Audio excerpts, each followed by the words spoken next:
ये जीवन क्षणभंगुर है, इस जीवन का कोई भरोसा नहीं।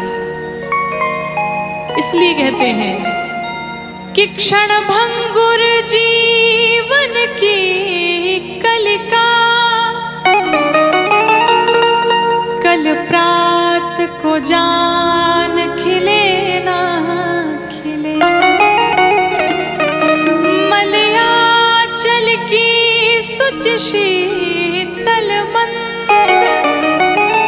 ये सुगंध समीर मिले ना मिले। ये कलियुग कलिकाल कुठार यानी कुल्हाड़ी लेकर के खड़ा है कि कलिकाल कुठार लिए है खड़ा। तन नम्र सी चोट झिले ना झिले। इसलिए कहते हैं कि जप ले हरि नाम हरि रसना। क्यों? क्योंकि फिर अंत समय में ये हिले ना हिले। किसी साधक ने लिखा कि काहे माया में भुलाइल बड़ा तोता हो। अरे खोता छोड़ के जाए के पड़ी। सगरी स्वार्थ खातिर निमन बाउर होता हो। ये खोता छोड़ के जाए के पड़ी। काहे माया में भुलाइल बड़ा तोता हो। खोता छोड़ जाए के पड़ी। सगरी स्वार्थ खातिर निमन बाउर होता हो।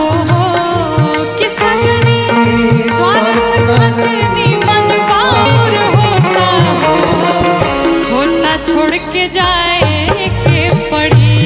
काहे माया में भुलाइल बड़ा तोता हो। खोता छोड़ के जाए के पड़ी।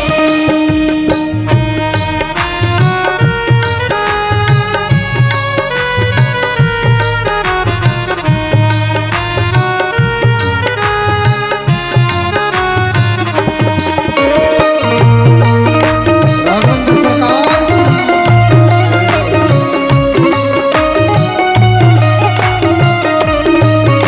की भाव से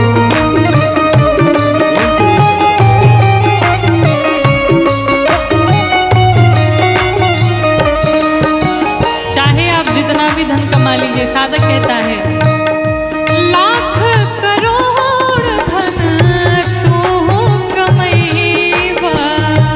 लाख करोड़ धन लाख करोड़ धन तू कमैबा। लाख करोड़ धन खाला खियाला ना त काले के जइबा।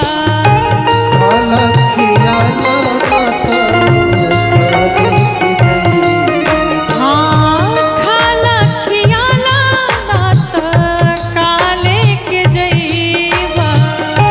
खाला खियाला नाता काले के जई। जो कुछ भी है दान करिए, भोग करिए, अन्यथा यहाँ पर सब धरा का धरा ही रह जाएगा। और अंत समय में कितनी सुंदर बात कही साधक ने, क्या कि ताहर छीन ली है पहिरल लंगोटा हो। ताहर छीन ली है पहिरल लंगोटा हो। खोता छोड़ के जाए के पड़ी। ताहर छीन ली है पहिरल लंगोटा हो। खोता छोड़ के जाए के पड़ी।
ये देख नहीं कहाँ बड़े ककयोर का देखी नाही कहाँ बाड़े काका और काकी।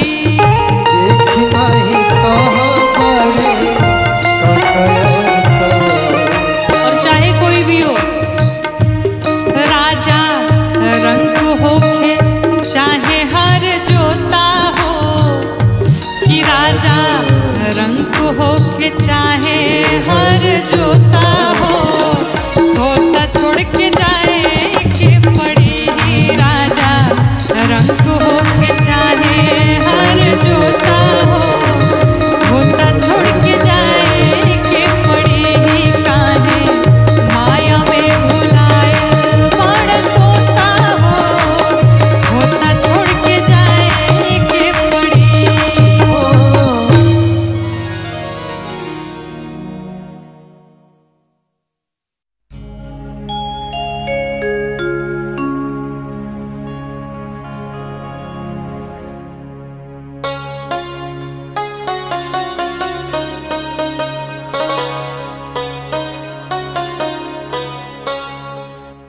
काम क्रोध मद लोभ अभिमानी में होला। काम क्रोध मद लोभ अभिमानी में होला। लीला बहुत जिंदे गहनी में होला।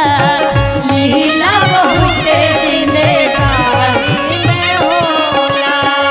काम क्रोध मद लोभ अभिमानी में होला। काम क्रोध मद लोभ अभिमानी में होला। लीला बहुत जिंदे कहानी में होला। लीला बहुत जिंदे कहानी में होला।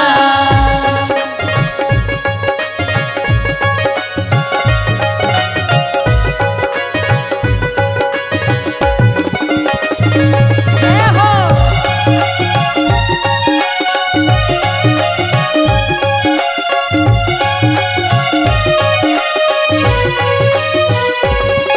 लीला बहुत जिंदगानी में होला। लीला बहुत जिंदगानी में होला। अहिया मिराज जहिया धोकिल जई है। पाप धर्म के तोहरा लेखा लगई है।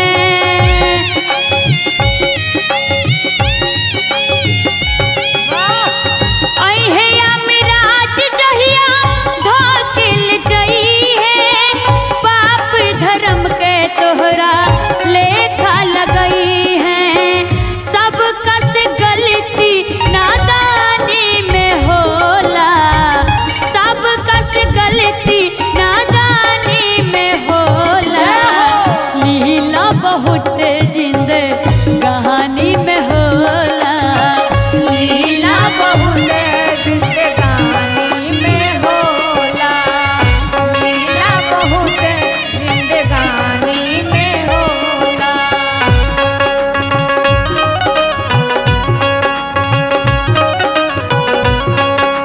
जय हो।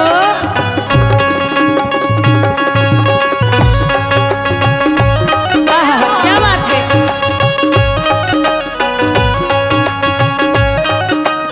हरि बोल। जिंदगानी में होला। लीला बहुत जिंदगानी में होला। देखी कहल बा 4 दिन के चांदनी बा फिर अंधेरी रात। ये जितना लोग हम सब ये मनुष्य तन पौले बनी जाएगी लीला मात्र के लिए आपन आपन लीला करे के बा और फिर भगवान के पास जाए के बा। ऐसे गुमान देखे कैला के कौने चीज पर। 4 दिन के चांदनी बा फिर बा अंधेरा। मिटला अंधेरा ता होला सवेरा।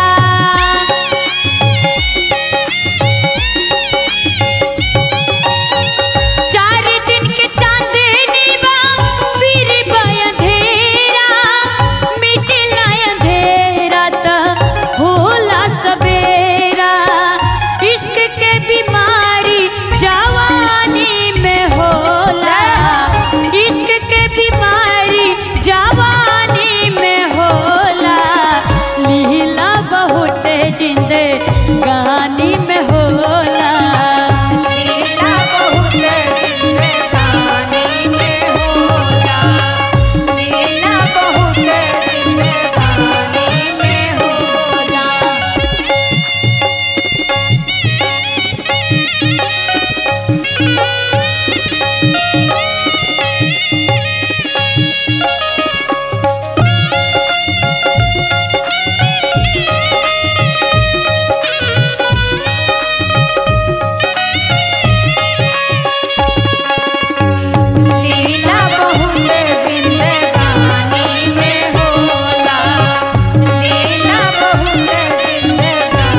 चाहें कि एक बार जोरदार ताली बजाई जाए और भाव से प्रभु के भजनिया बुढ़ारी में होला। भाव से लीला बहुत जिंदे कहानी में होला। लीला बहुत जिंदे कहानी में होला। लीला बहुत जिंदे कहानी में होला। लीला बहुत जिंदे कहानी में होला। लीला बहुत जिंदे कहानी में होला।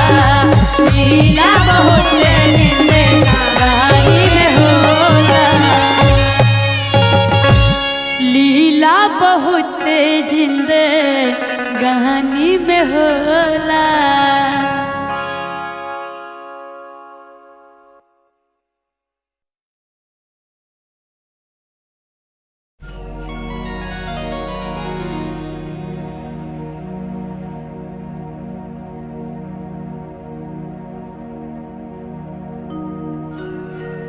बैठल अरे रोवेली गुजरिया हो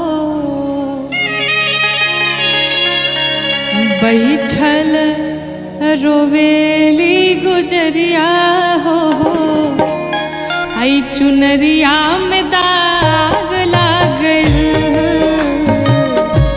बैठल रोवेली गुजरिया हो चुनरिया में दाग लागल। कैसे जाई पिया के नगरिया हो कैसे जाई पिया के नगरिया हो चुनरिया में दाग लागल।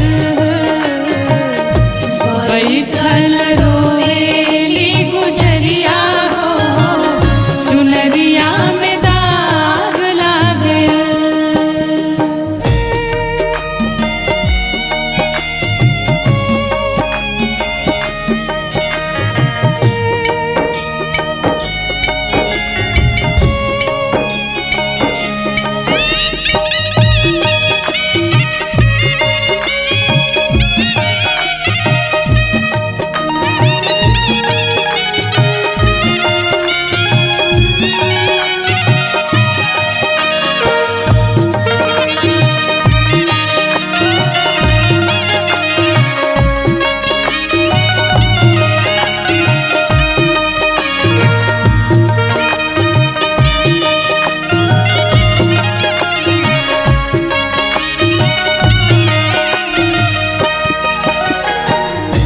जब जीव को ये भान होता है, पूरा जीवन जब बीत जाता है और जाने का जब समय आता है तो व्यक्ति को पता चलता है हमने अपने जीवन में कुछ नहीं कमाया। लेकिन अब पछताने का फायदा क्या है?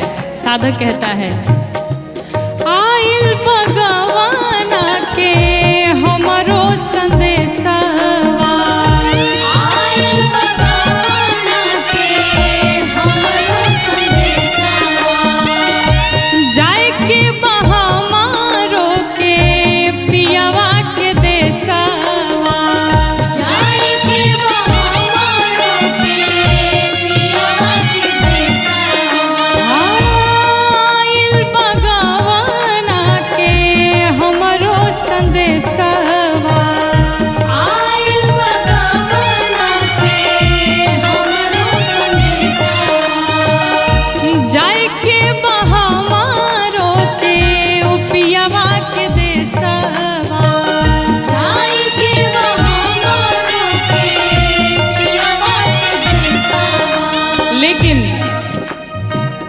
कांच बाटे हो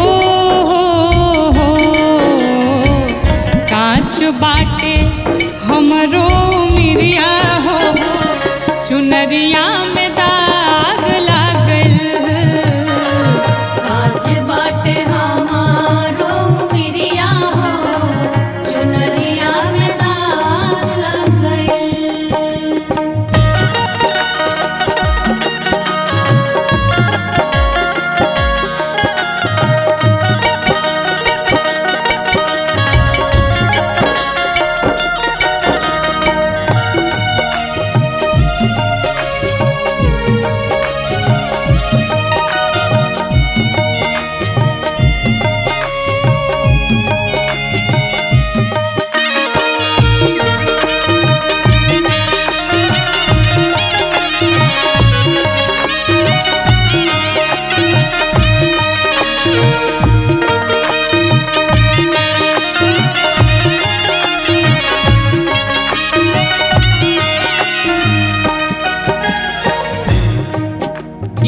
पर जहाँ हम आकर के सभी मनुष्य सारे प्राणी रहते हैं, ये हम सभी का मायका है और भगवान का घर हम सभी का ससुराल है। आप एक बार विचार करिए, कोई भी कन्या अपने मायके में जब आती है तो कितने दिनों तक मायके में रह सकती है? थोड़े दिनों तक। लेकिन इस मायके में आकर के हमने आपने मिलकर के 4 प्रकार के मित्र बनाए। कौन कौन से? काम, क्रोध, लोभ, मोह, ये 4 प्रकार के हमारे मित्र हैं और दिन रात हम इसी के सानिध्य में रहे, इन्हीं से हमने प्रेम किया। साधक कहता है, नैहर में 4 गो यार बनवाली, नैहर में 4 गो यार बनवाली, दिन रात नाही से नैना लड़वाली, दिन रात नाही से नैना लड़वाली, नैहर में 4 गो यार बनवाली, नैहर में 4 गो यार बनवाली, दिन रात नाही से नैना लड़वाली, दिन रात नाही से नैना लड़वाली, उनके सुतवली हमसे जरिया हो, उनके सुतवली हमसे जरिया हो, चुनरिया में दाग लागल, बैठल रोएली गुजरिया हो, चुनरिया में दाग लग गइल।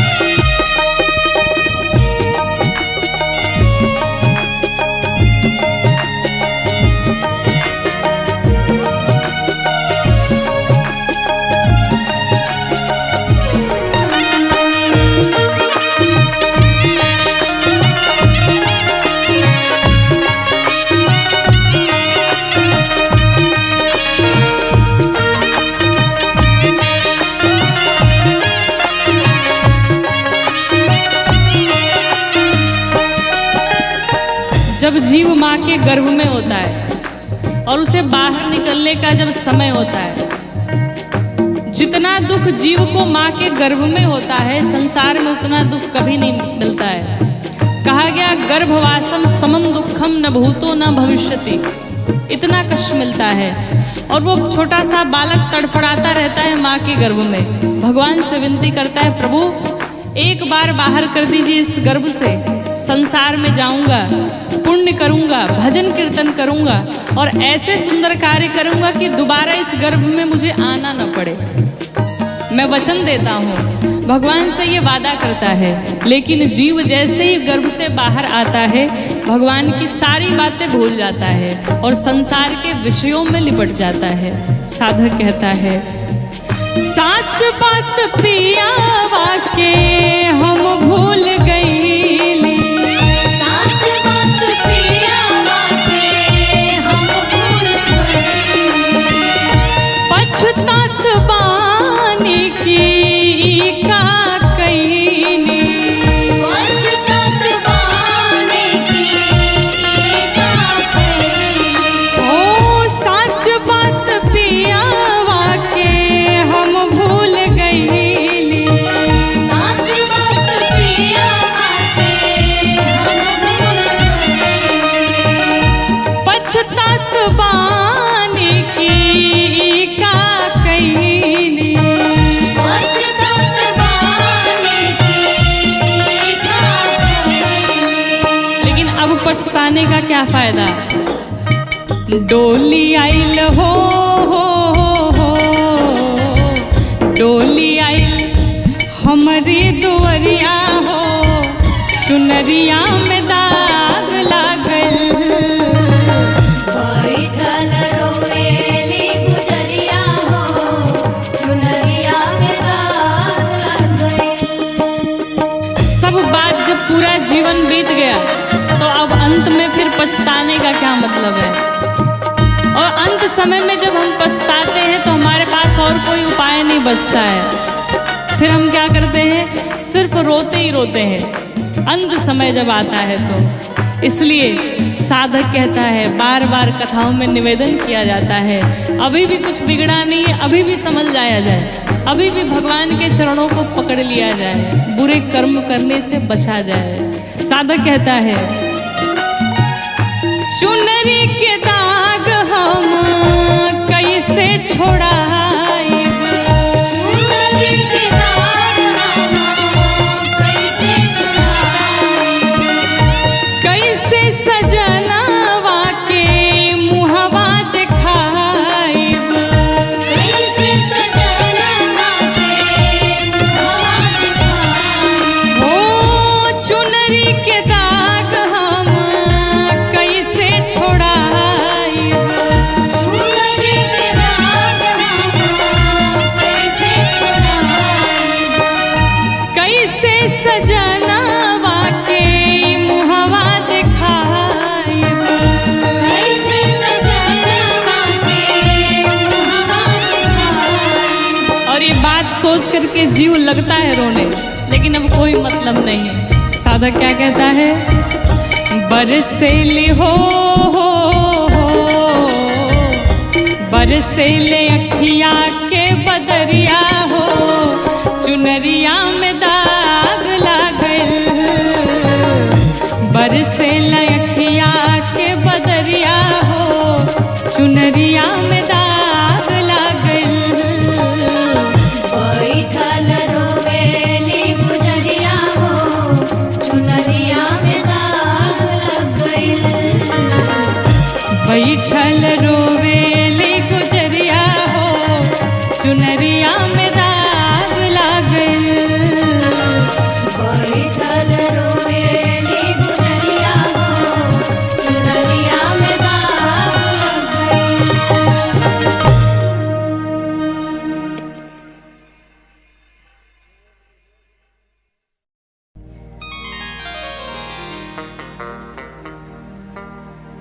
कि तोहर देहिया हो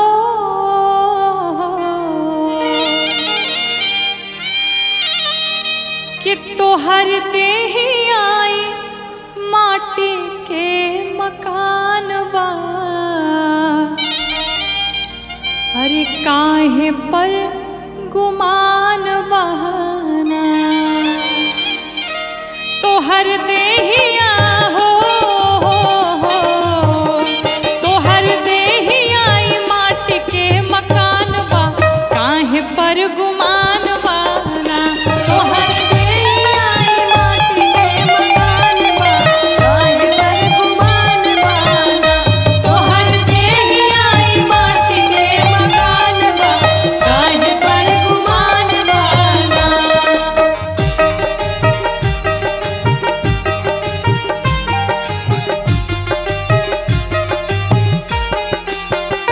तोहर देहिया माटी के मकान बा, काहे पर गुमान बाना, तोहर देहिया माटी के मकान बा, काहे पर गुमान बाना। कितनी सुंदर बात साधक कहता है, जीवन में चाहे लाखों करोड़ों की संपत्ति कमा लीजिए, लेकिन मरने के बाद एक पैसे भी आपके साथ नहीं जाने हैं। इसलिए कमाना है तो पुण्य कमाइए, किसी का आशीर्वाद कमाइए, सिर्फ यही आपके साथ जाने वाला है। क्या जोर बके तनो पाई पाई साथ एक कहू न जाई, जोर बके तनो पाई पाई साथ एक कहू न जाई, जोर बके तनो पाई पाई साथ एक कहू न जाई, जोर बके तनो पाई पाई साथ एक कहू न जाई, जोर बके तनो पाई पाई साथ एक कहू न जाई, हो तोहर जाए बदे तोहर जाए बदे बास के विमान बा, काहे पर गुमान बाना, तोहर जाए बदे बास के विमान बा, काहे पर गुमान बाना, तोहर जाए बदे बास के विमान बा,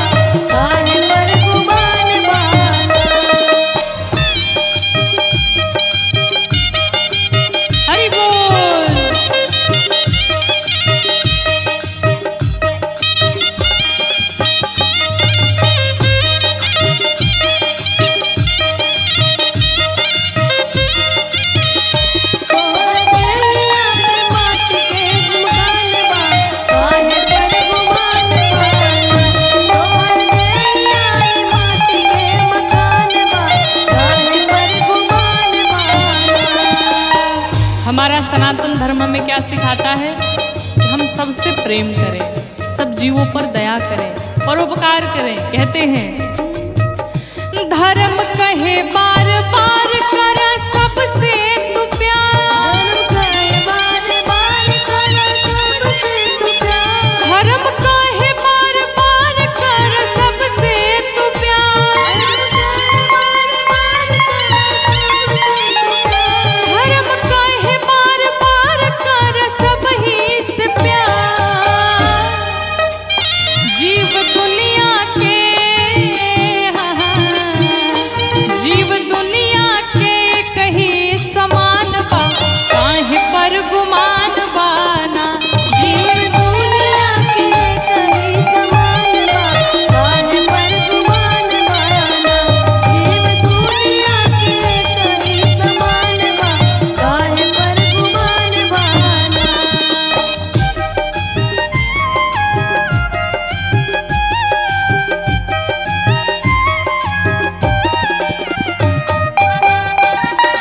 माटी के समान बा, काहे पर गुमान बाना।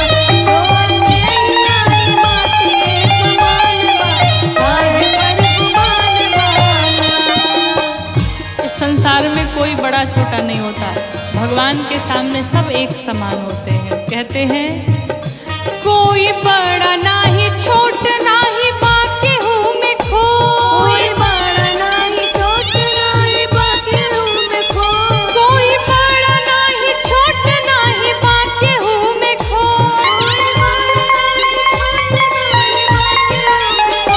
कोई बड़ा नाही छोट नाही बाकी हूँ मैं खो। लोग झूठ झूठ हिंदू मुसलमान बा, काहे पर गुमान बाना। लोग झूठ हिंदू मुसलमान बा, काहे पर गुमान बाना। कहर देही आई माटी के मकान बा, काहे पर गुमान बाना। तोहर देही आई माटी के मकान बा, काहे पर गुमान बाना। तोहर देही आई माटी के मकान बा, काहे पर गुमान बाना।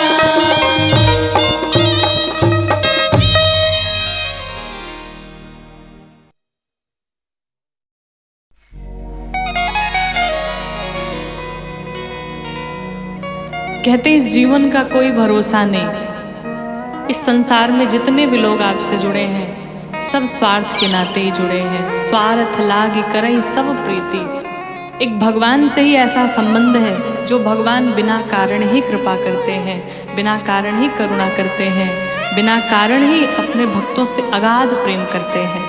तो अगर किसी से प्रेम करना है तो श्री ठाकुर जी से प्रेम किया जाए, श्री गोविंद से प्रेम किया जाए, माधव से प्रेम किया जाए। क्योंकि कहते हैं कि अगर आपके पास मनी है तो आपके पास मेनी है, यानी आपके पास पैसे हैं तो आपसे बहुत सारे लोग जुड़े हैं। अगर पैसे नहीं हैं तो फिर आपके पास कोई नहीं बचेगा। एक बहुत ही सुंदर निर्गुण भजन, आइए हम सभी मिलके गाते हैं कि तू ता दुनिया के मेला में अकेला हो, अचुके कौनो खेला हो जाई। कि तू ता दुनिया के मेला में अकेला हो, अचुके कौनो खेला हो जाई। तू ता दुनिया के मेला में अकेला हो, अचके कौनो खेला हो जाई। मिली कबो ना करैली बोके केला हो, कि मिली कबो ना करैली भूख केला हो, अचके कौनो खेला हो जाई। तू ता दुनिया के मेला में अकेला हो, अचके कौनो खेला हो जाई। तू तो दुनिया के मेला में अकेला हो, अचके कौनो खेला हो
जगत गुरु के बान चेला हो कि ओही जगत गुरु के बन चेला हो अच के कौन खेला हो जाई ओही जगत गुरु के बान चेला हो अच के कौन खेला हो जाई। तू तो दुनिया के मेला में अकेला हो आज के कौन खेला हो जाई।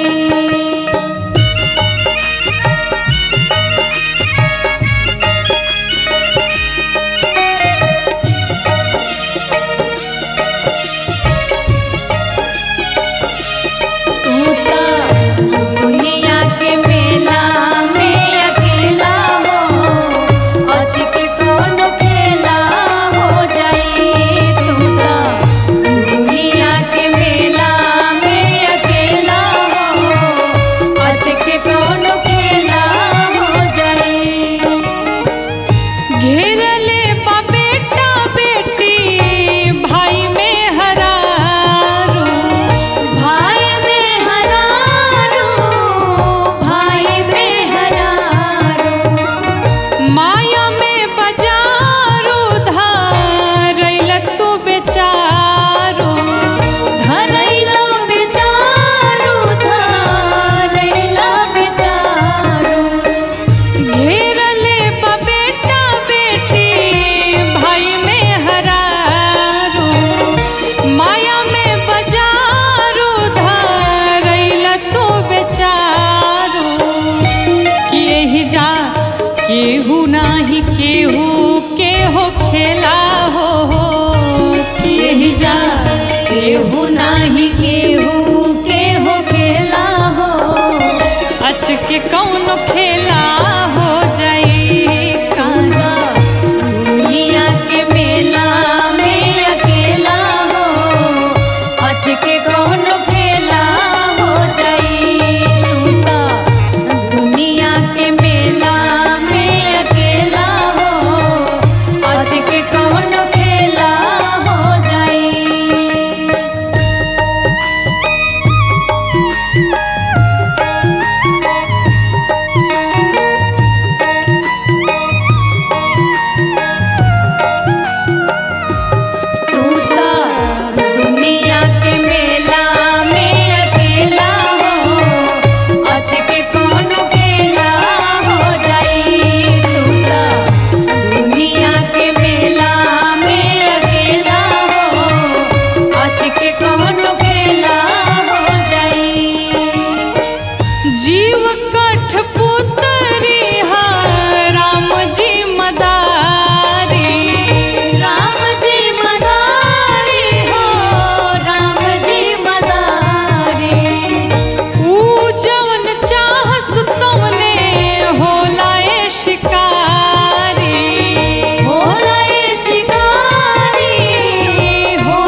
जाई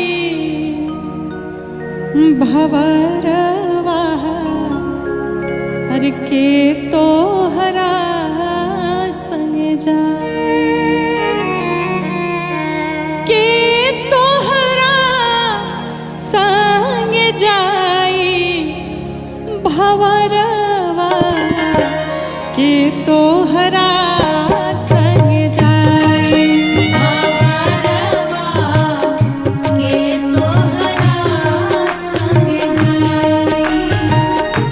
के तोहरा संग जाई भवरवा के तोहरा संग जाई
वीर